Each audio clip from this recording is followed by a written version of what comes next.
Hey folks, and welcome to Typology, the show on which we explore the mystery of the human personality and the human adventure, all through the lens of the Enneagram. My name is Anthony Skinner, your producer and co-host.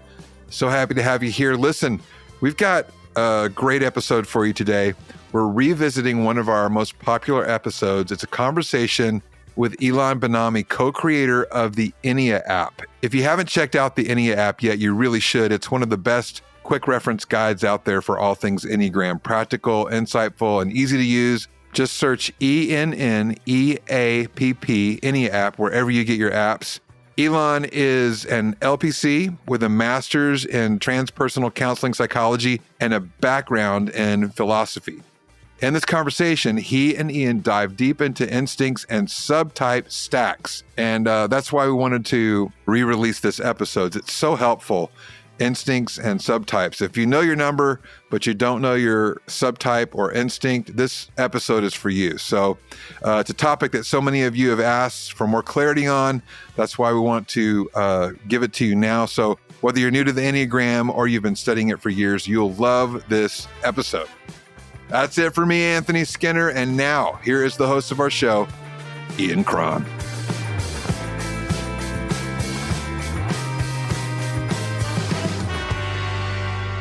Hey, Typology Tribe. I am so excited today to bring to you my new friend, Elan Benami. He is an Enneagram 6 with a 7 wing. He is author of the new book, Enneagram Patterns and Poetics, a guide to understanding personality. And he is the designer, maker, the brains behind the EnneaApp, which I know many, many of you have. Elan, welcome to Typology. Thanks for having me. It's a pleasure to be here. It is, man. Enneagram 6s.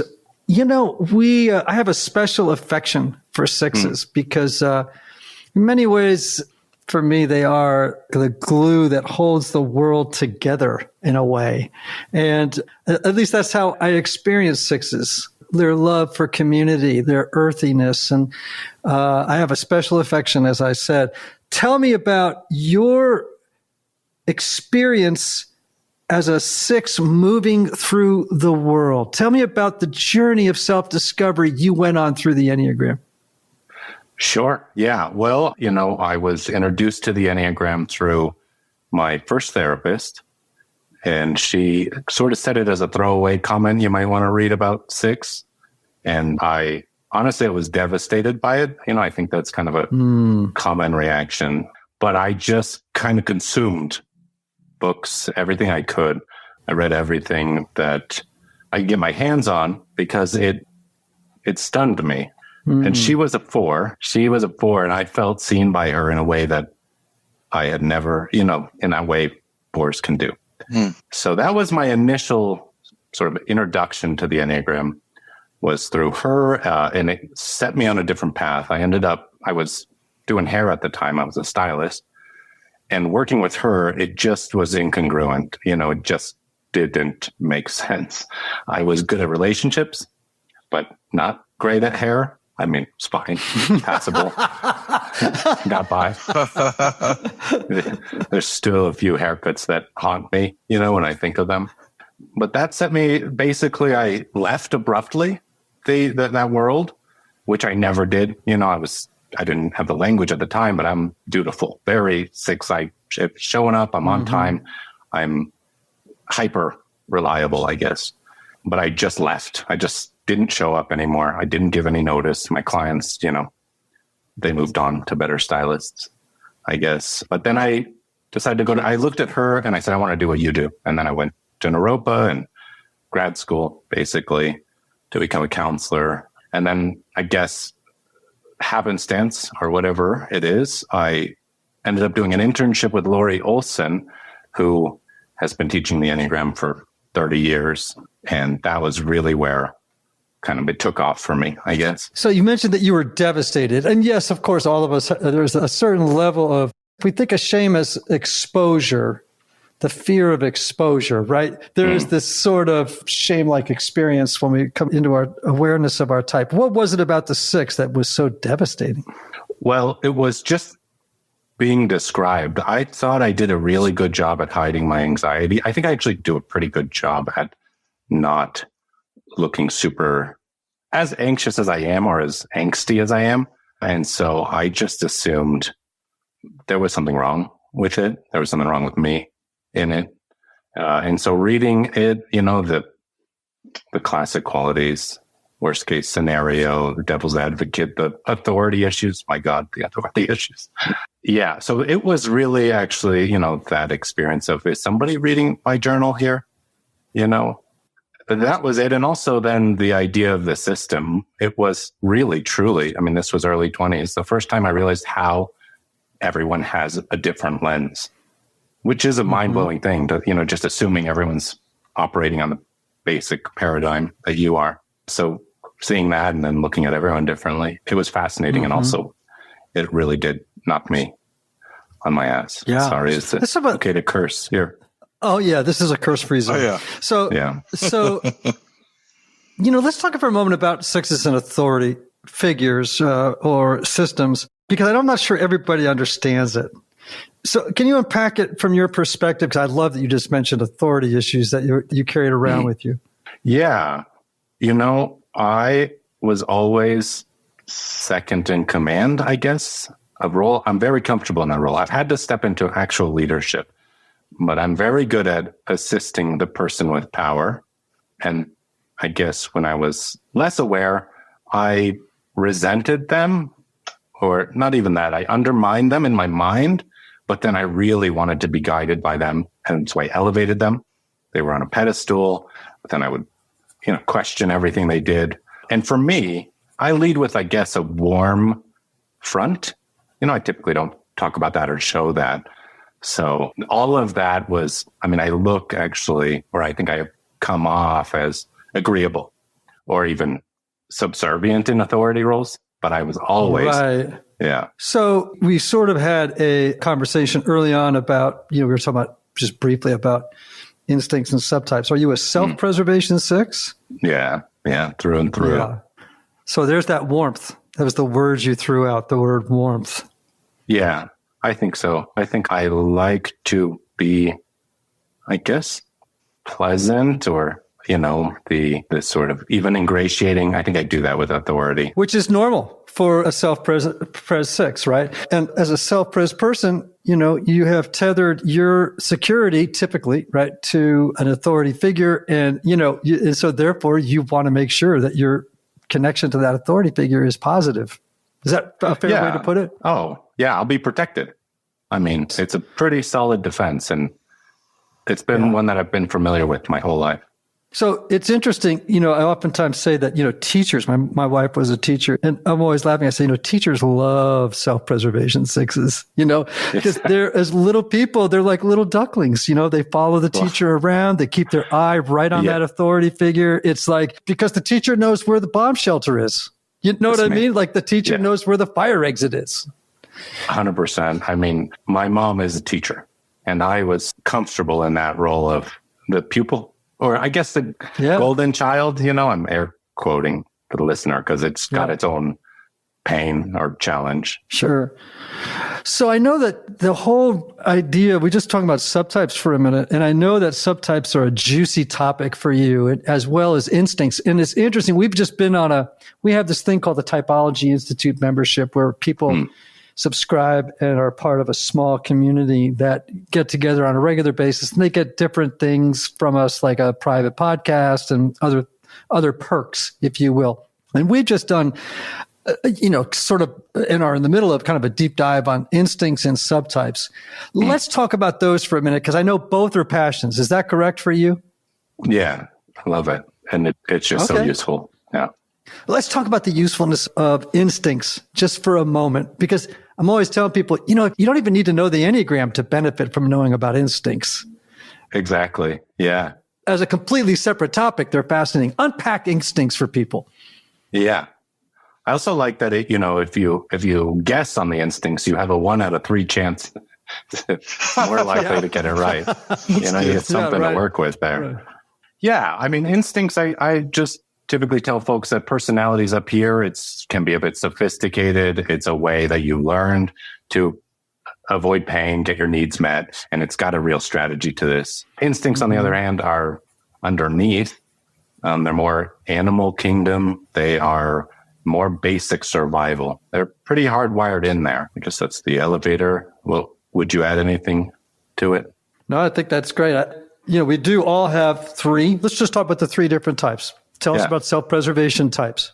Sure. So self-preservation are aware of resources, on maintenance of their inner system, on what they need to survive.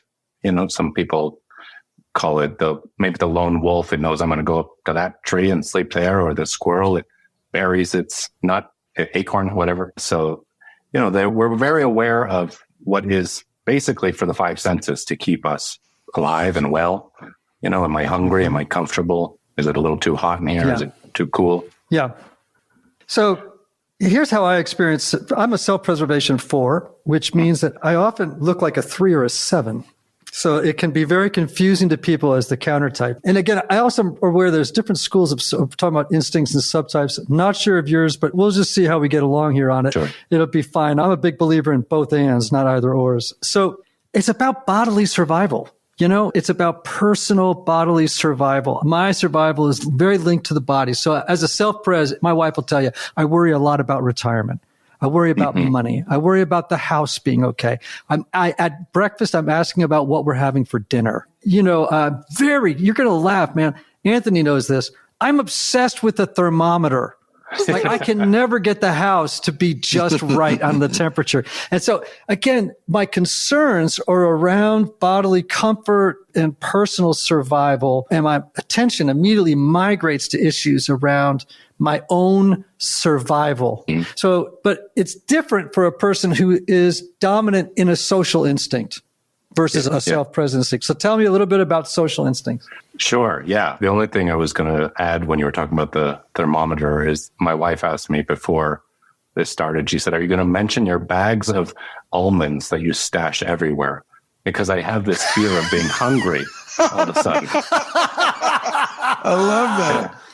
And I said, probably not. So, but in the glove compartment, or different places in the house, the movies, it's like I can go 2 hours. I'm not going to die of hunger, but a part of me feels like I am. Funny, man. The social instinct. So I guess just continuing the animal metaphor. And I know some people don't like this lens on it, but you could think of a school of fish or a herd of gazelle. It's the awareness of the whole. I kind of think of it as the light that lights up the whole room almost, instead of me with my little candlestick. So it's aware of norms and groups and hierarchy and structure and all those things that we are social beings. And, we need to be a part of a social structure to survive. So it's an attunement to that. Yeah. For me, the way I describe people in the social instinct, I say, look, it's all about the herd. And where am I in the herd? You don't want to be the gazelle at the back of the herd limping, right? A person with a social instinct is thinking, how do they tether their idea of survival to the group. And when you think of it that way, it's because there's safety in numbers, right? Yeah. And so they're like, okay, I got to get in the middle of the herd, or I got to get in the front of the herd. And I have to actually demonstrate my value to the herd. So that the herd will take care of me should stuff go sideways. Exactly. Right. You don't want to be sent off on the ice float, I guess. Exactly. And so then there's the last, some people call it the 1-to-1 subtype or instinct, I should say, or the sexual instinct. Let's unpack that one for me. Sure. Yeah. So it is I think it's based on that powerful energy that comes from any type of 1-to-1 connection. So, yeah, of course, there is that in libido, but it's in so many places. It's in therapy, right? You're intensely connected with someone, you're dropping in. It's in, I think, creativity can really be there. Or it's maybe in the relationship with a performer and audience because it's, again, 1-to-1. But it's about being seen as maybe powerful or attractive, and again, animal kingdom is maybe the peacock. People use that as an example because you can't not see it. So it's the ability to attract and maybe rebuff. There's something magnetic about it. I think those types have a high intensity. Someone, I don't remember, describes them as foot on the gas is the one-to-one, high energy, and then, self-preservation or more foot on the brakes and social or a bit of both. Yeah, it's interesting for me, the sexual or one-to-one type, the survival is tied to the significant other. And the other might not just be a romantic partner. It could be a dear friend. It could be a therapist. It could be your church. It could be your synagogue. It could be, your audience, whatever you might say. I always say that when a self-pres goes to a party, their attention immediately migrates to where's the dip? Where's the shrimp? Why is it so hot in here? And then the social comes in and wants to go to the kitchen and ask, how can I help? Is there somehow I can help? They're also going around the room to find out, how's everybody doing? They're very attuned to the politics in the room. Like what's going on in here? And who am I in relationship to the group? And let me go ask if I can help, because that will actually express my value to the group and they'll take care of me. Then the one-to-one is in the corner having a very intense conversation with somebody. Exactly. They have found a person and they are about to have a very, a slightly more or greatly more intense conversation than a lot of people are prepared for if they're not of that type.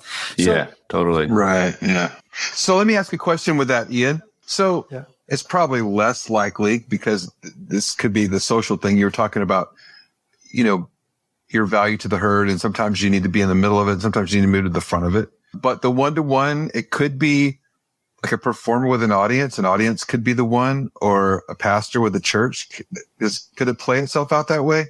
I don't see why not. I mean, I think it's a feature. I don't know if it's the leading hallmark characteristic, of the sexual type, but I wouldn't say no to that. I would say that what's important for people to know, I probably should have said this at the beginning, but all of us have all three of these instincts.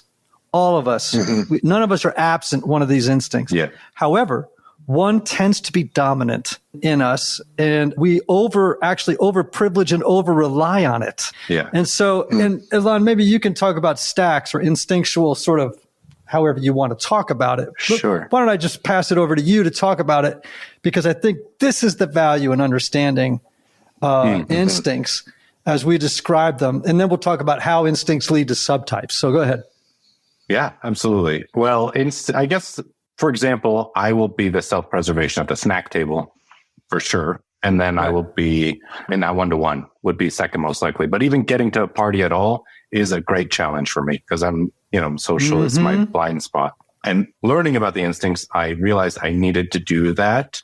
I needed to give attention to the blind spot for no end other than itself. So I guess what I mean by that is, typically before, what I would do is I would do something social, but it was really self-pres. I'll network, but I'll get a client out of it. You know what I mean? So we typically use our dominant instinct to try to do all of them. If you're a social dominant instinct, you might say, well, of course I'll find a mate if I'm well enough connected to the group. And of course I'll get my needs met because the group will take care of me. So my self-pres won't go without.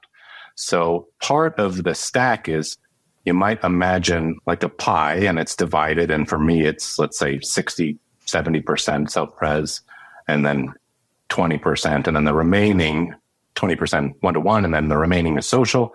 So I think I just need to move that needle a bit. I think, my bias is we have a sort of predominant organization to our stack, and it maybe shifts with different things we're going through in life, but I think I'll be pretty much wired that way. Yeah. I love that you described as a social, that a way that you would sort of rationalize or motivate yourself to go to a party and socialize would be to get a client out of it, which is a self-preservation act. Yeah. I love that. It's just so interesting to me, like, our motivations. Totally. Yeah. Well, when I discovered it, some of my friends did a weekly gathering where they would basically read devotionals. And at the time, I was sort of really lost in that realm. I didn't know what I wanted, but I knew that the social was such a blind spot that I showed up every week and just talked to people, and there was no end other than itself. And it really was transformative for me. So yes. And what's interesting? All right. So everybody listen up. Think about a pie or a cake, like a chocolate cake. And you have all three instincts. Imagine the top layer is your dominant instinct. The middle is kind of in a neutral position. What do you call the middle one, Elan? I've heard different people talk about it differently. Just secondary. Yeah. Secondary. Okay. And then you have this bottom, right, which is what we might call your repressed instinct. So you have a high, you have your dominant instinct on top, you have the neutral or secondary instinct in the middle. You can basically leave that baby alone. And then you have this repressed one, right? So for me, my top one is self-preservation. That's my top layer. That's my dominant instinct. My middle is social. My repressed is one-to-one or sexual. So everybody, here's why this is important. It's really important for me, let's say in my marriage. My wife, by the way, is self-preservation repressed and one-to-one dominant. We are actually the inverse of each other, which creates conflict in our marriage. And this is why it's so important for people to learn about instincts. People who share the same dominant instinct will have less conflict than people who have different dominant instincts. Yeah, exactly. And so until they begin to do work with it. My wife cannot understand why I need to get to an airport so early as a self-pres. You know what I mean? Like, I do not like running through an airport. Like one of my kids is a one-to-one dominant, and they're like, they show up when that door is just about closing. You know, they just think that's almost exciting. I wish I could be that way. Oh, me too. Me too. Now, I testify to that because I travel with Ian, and we'll get there an hour and a half before we load the plane. So we just plan on getting there. We're going to have plenty of time to go to Starbucks. We're going to eat. Yep. We're going to drink some coffee. We're going to hang out. Never missed a flight, though. I got to be calm, man. So anyway, my repressed is one-to-one or sexual. And so what I've learned is what Annie needs from me is the reassurance of intimacy. She's very focused on our relationship because she's one-to-one dominant. Yeah. I'm a little bit more, how do I say this? I'm a little bit more unschooled in intimacy. And what's interesting is that people will tend to dismiss their repressed instincts because there's a kind of unconscious defensiveness. It's like, oh, it's not, stop it. You know what I mean? It's like, kind of dismiss it out of hand. Oh, right. Oh, that's I not, see. And so, or it could be threatening, or it's like because we sort of know that we're deficient in it. We kind of go, it's just not that important, So anyway, people, listen to me. You really need to learn about instincts and how important they are in self-understanding and in relationships and in your relationship to the world, because it will make things so much clearer. And in fact, you know what, Anthony, I haven't actually pitched this very hard to people in, I don't know, a couple of years, but I have a course called True You, which actually goes through all the instincts and subtypes. So people could check that out on the website if they have any interest in it. Now, subtypes. Now, here's the reason we got into this instincts by itself as a discrete topic. Fantastic. But in Enneagram world, instincts are inextricably tied to subtypes. It's like how the subtype emerges. Give people a 3 or 4 sentence sort of explanation of that. You mean how the type is impacted by the instinct? Yeah. So as I understand it, depending on the school of thought, and I recognize that there are a lot of different schools of thoughts in Enneagram world, and it's a little obnoxious how they argue with each other about subtype creation. But however, in my tradition, what we were taught was that when that dominant instinct slams into the passion, bumps into the passion, it creates a subtype. So then you have a self-pres 6 or a social 6 or you know what I'm saying? Or a sexual 6. Am I getting this right through your lens? Same. Yeah. I'm in that same school. So basically all that energy of instinct, which is maybe the most powerful energy there is flowing for me through fear. Right. So if you look at self-preservation or survival through, taking care of my needs and resources through fear, I have a real double dose, basically, of anxiety. Yes. Right. And for you, it would be, I guess, self-preservation flowing through envy. And is that fit for you? Yes. Yes. So then, that actually for 4 is kind of a complicated pattern. I guess I don't want to speak to it for you, but because they're kind of a little bit at odds. Yes. Well, continue. We want to learn more. I love that expression of flowing through the passion. Yeah. That resonates with me in a way I haven't even heard it before, but that instinct flowing through the passion. Yeah, I think so. Powerful. And I think the fixation is a part of it too, but because the passion's more in that emotional terrain, It's really where it latches on. So that ends up basically creating a distinct pattern. So, if there's 9 types and 3 instincts, then there's 27 patterns with stacks. There's a lot of variations. Mm-hmm. I guess where should I go from here? I don't know where maybe the listeners No, you're doing great. People have always so many questions about instincts and subtypes.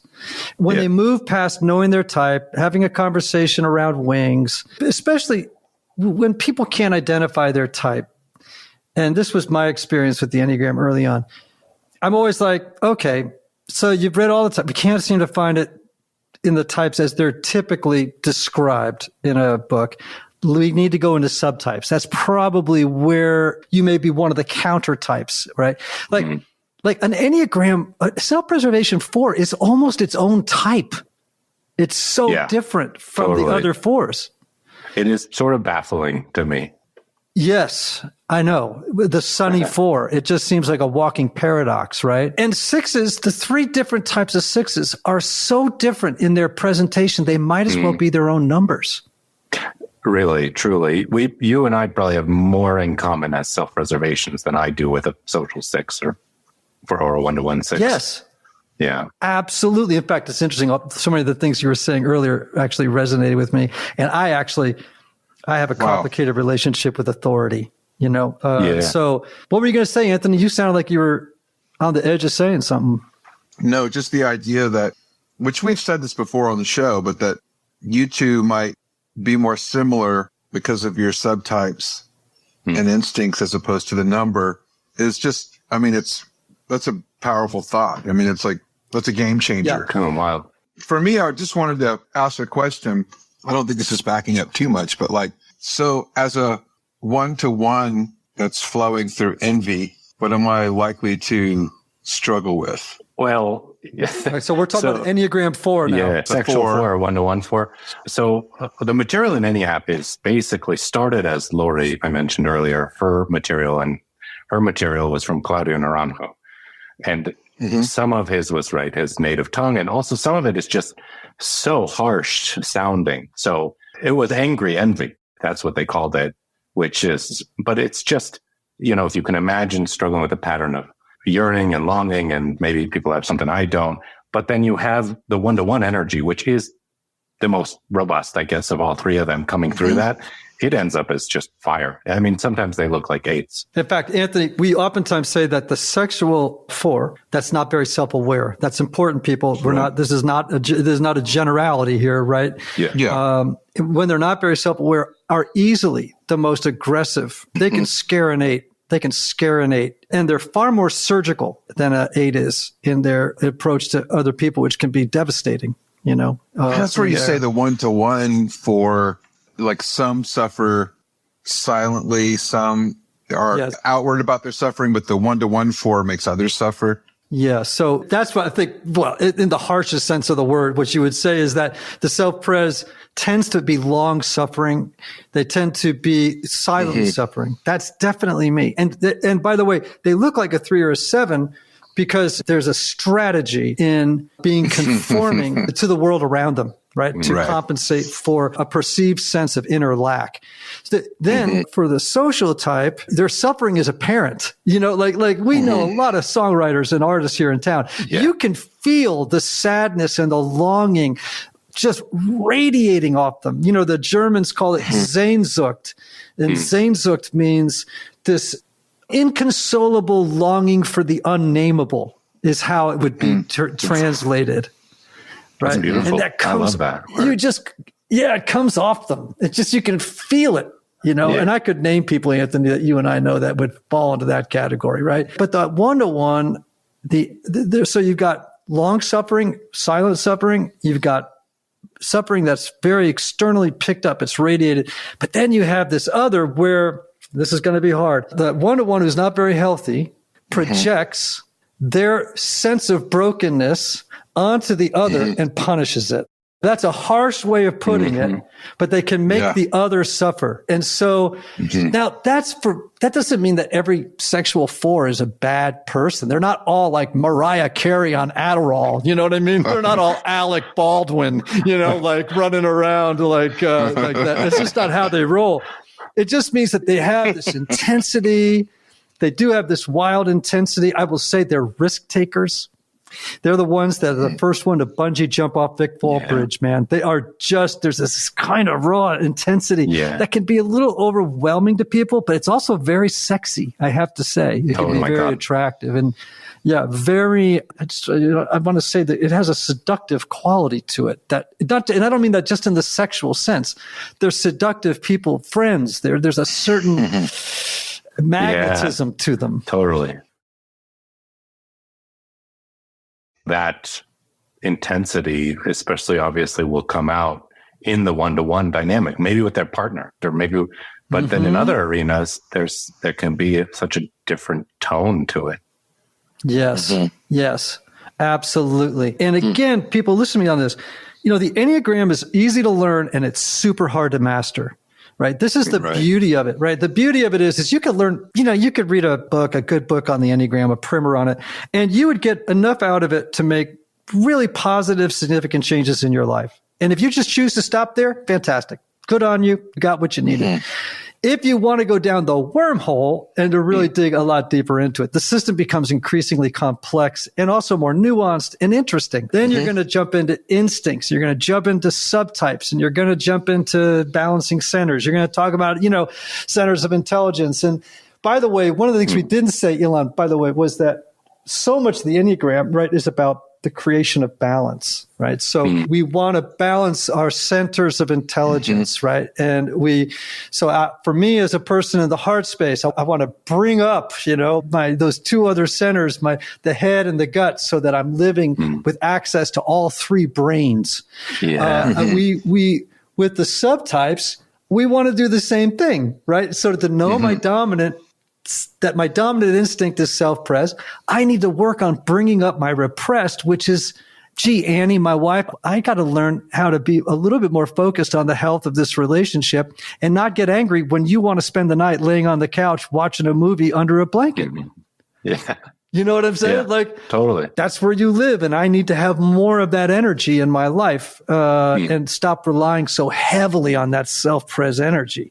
So anyway, I love this conversation because I want to encourage people. God, you guys, get out there. If you're really interested in self-knowledge and self-awareness beyond just the basics, this is where you have to go. This is the stuff that you have to learn. So anyway, guys, we're talking to Elan Benami, the founder, the guy who beautifully came up with the EnneaApp, which so many of you have. I think there's 1.5 million people have downloaded that app now.